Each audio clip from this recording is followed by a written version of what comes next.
Hey everyone, welcome to the session on musical interpretation. This is a phrase you'll hear a lot around 12 Stone as we talk about how we learn music.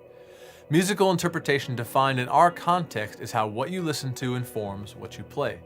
In other words, you will listen to a piece of music or to the ISO track for your specific instrument, and that will inform what you choose to play. And what you choose to play is really determined by how well you're able to interpret and replicate what you heard. So we need to be able to answer the question why. Why did you play what you played? Not why in a demeaning or in a questioning sense, but why did you play that riff, or that voicing, or that inversion, that octave on that string, or on that tom, so on and so forth. We need to ask why from the perspective of our definition of musical interpretation. Based on what you listened to, why did you play what you played? You see, the more reps that we get at interpreting and replicating music effectively, the faster our preparation time gets, but not just faster, more effective. Now, I use the word replicate loosely. When you're learning your part from an ISO or a tutorial video, we really ought to approach learning that part as close to exact as possible. But not so you can be a musical robot, but because for most of us, if not all of us, we still have a lot to learn.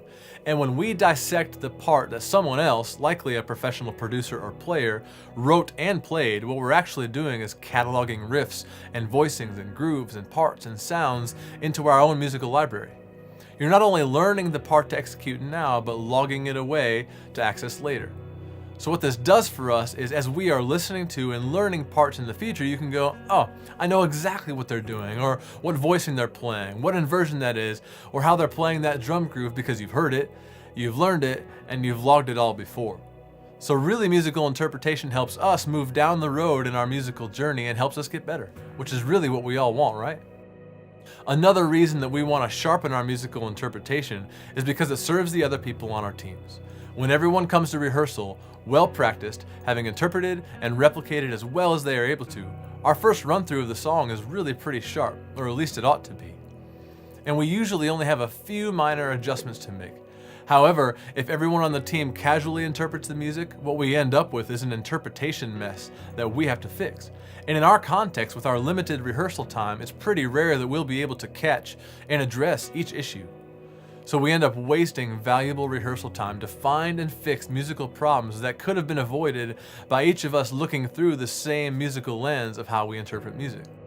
So what this does for us in our context of rehearsal is if we are all really pretty sharp and prepared, having interpreted and replicated as well as we're able, we help create a margin of time in our rehearsals that allows us to change up things or modify parts, and if we feel like it needs something, create together.